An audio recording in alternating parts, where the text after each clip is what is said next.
Hi folks, this is Ken with Elephant Foot Risers and elephantfootrisers.com, and in today's video I am going to demonstrate and talk to you about my riser system for pedals and pedal boards. And here you're seeing a standard Boss pedal and a riser that I designed specifically for a Boss pedal. And you'll see that that pedal fits in there perfectly, and I'm going to talk to you a little bit more about what these risers do and how they're designed. And you'll see that the risers come in 3 different sizes, and they're all 3D printed to order. So most of the risers are very inexpensive.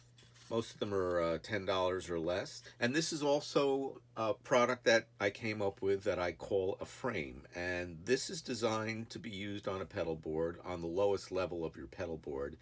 And it has several functions, but the best function, how you attach your pedal to the pedal board, and using the frame you will not need to use any kind of Velcro style product, sticky back hook and loop that can sometimes damage the back of your pedals. And this came off the back of one of my pedals, this came off the back of another one of my pedals. So my pedal resale value, should I ever decide to change those pedals, here's another one that I lost somewhere along the line. I'm going to show you how my frames and risers can be used without any kind of sticky back hook and loop. Or if you want to use them, you can use them with sticky back hook and loop, but I'm going to show you how there are options. You might already have stolen a peek here. You'll see I already have my first row of pedals mounted down, and the Wampler pedal here is mounted down to a frame. The frames are basically, as I said before, just 5 millimeters high at the bed frame. So that's less than 1/4 of an inch of height, which is actually not a whole lot more than the piece of Velcro or the heavy-duty 3M stuff. So my Wampler pedal in the front row is attached with a frame. Then I have a little hot tone pedal that's attached with a very short riser. I'm going to bring the camera down here for a minute and try to give you guys a better view. Sorry for the mess in my workshop, but you know I'm really working here. Okay, so the hot tone pedal right here is on a short riser, and I also have a Sur compressor that I put on a riser just to get it a little up to the height of this. So now most of these foot switches are at the same height.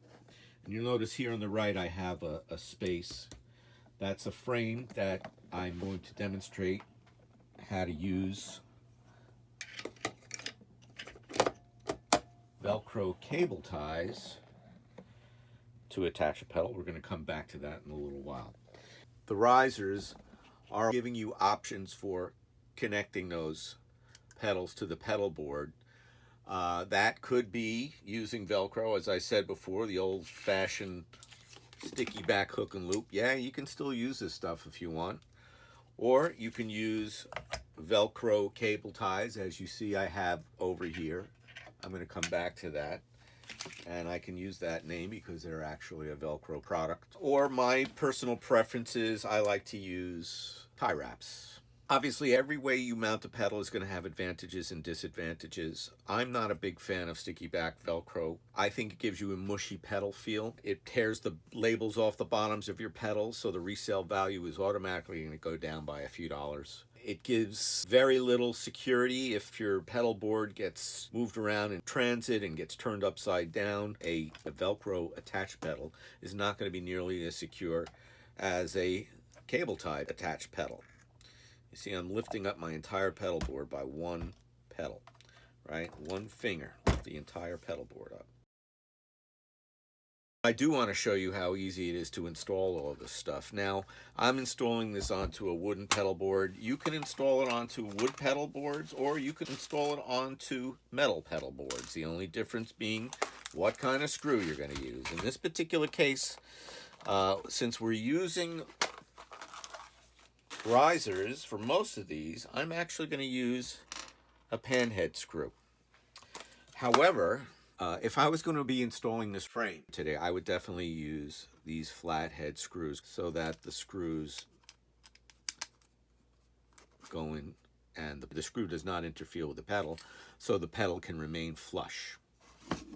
Okay, pedal remains completely flush. Okay, but I'm not installing this, so in today's demonstration, we are going to be using pan head screws. You'll see how the pan head screws work.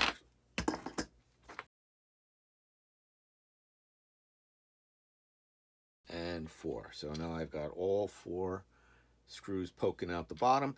Now, obviously, I've already measured this out. I know where these are. They were there before, so I'm just going to put them back to where they were.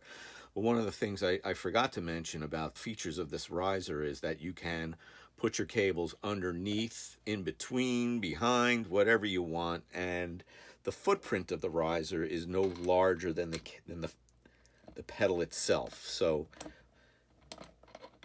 we don't take up any more space than the pedal, and that's a good thing.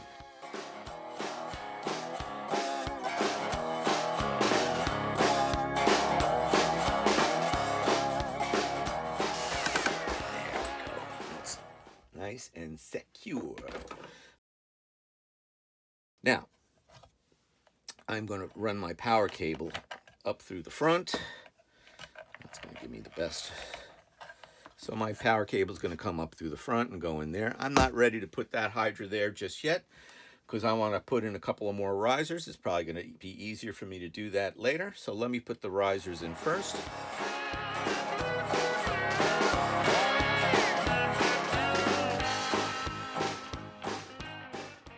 One of the cool things about this is I can lay out an entire pedal board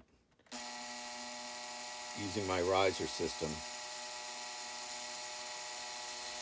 without ever attaching the pedal. But when I'm ready to go, once I attach those risers, I can just run all the cables right underneath the risers. It's so easy.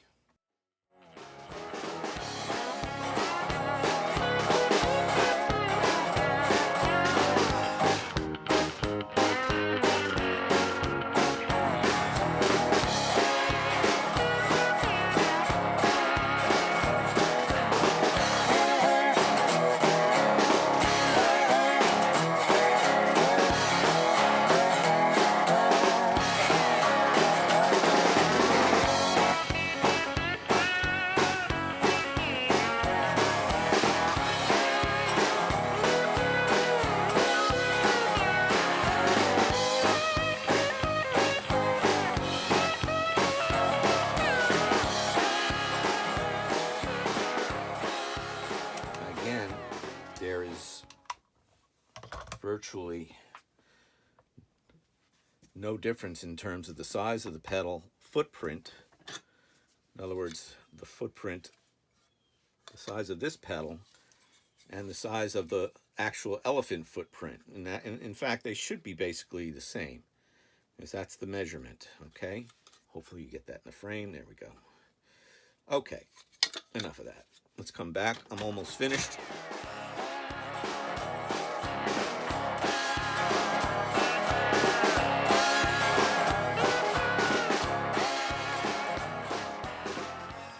People talk about that Dumble amplifier all the time. This hot tone pedal, if you don't have the money for a Dumble, it sounds pretty dang good. I'll just leave it at that. I don't think it sounds exactly like a Dumble, but hey, it didn't cost me exactly like a Dumble.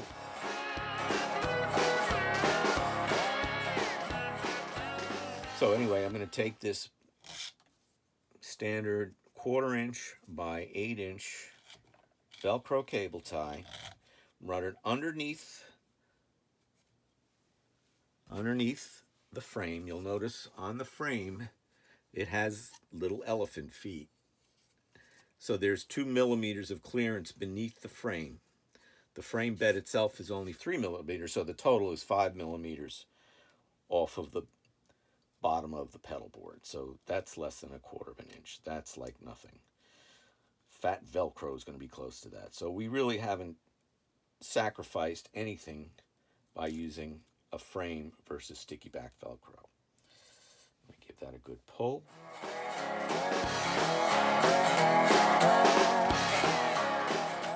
If I want to, I can use a tie wrap.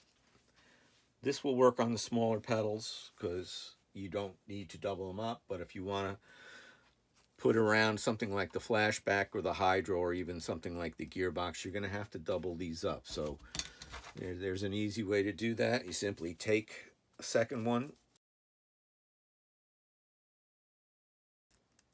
simply double them up. So basically you're going to just add one to another. Okay, I don't know if you can see me doing that. So I just added one to another.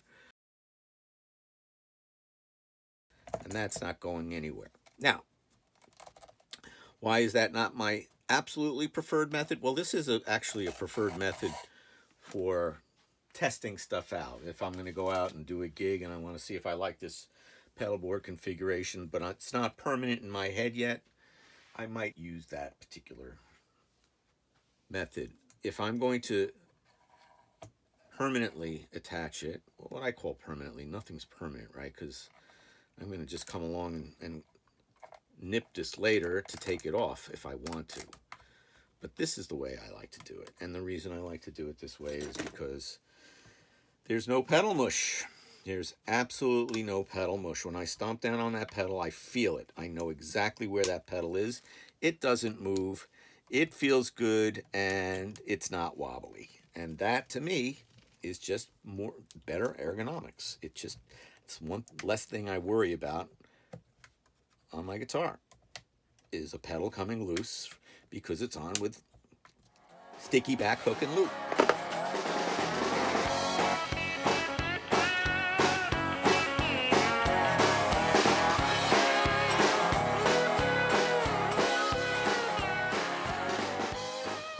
By the way, this board is a working board. This is my stereo gigging board, in case you hadn't figured that out. And I've got almost everything you could ask for on this little board that measures a cool 9¼ inches by 16 inches. And it fits into my backpack. And I don't have to worry about things coming loose. Okay, let's make sure I got that in the right place. That looks correct. Let me give it a yank. Get it to lock in. There we go. And that's not going anywhere. One more, folks, and we're done.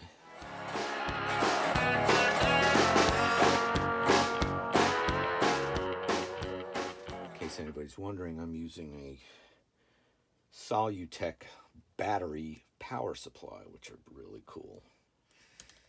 They last a long time. There's no power cable going to your pedal board. All right, folks. So that's it. That's Elephant Foot Risers, elephantfootrisers.com. We make multi-sized risers for individual pedals. Okay, short, medium, tall. We make the pedal frame. Okay, and they're all, well, I shouldn't say all, they're mostly designed for specific pedals. In this particular case, this is designed for a Boss pedal. But I do make a generic riser as well. It's just a 3.5-inch riser, and it's generic. It's like any other 3.5-inch riser that you would see on a pedal board.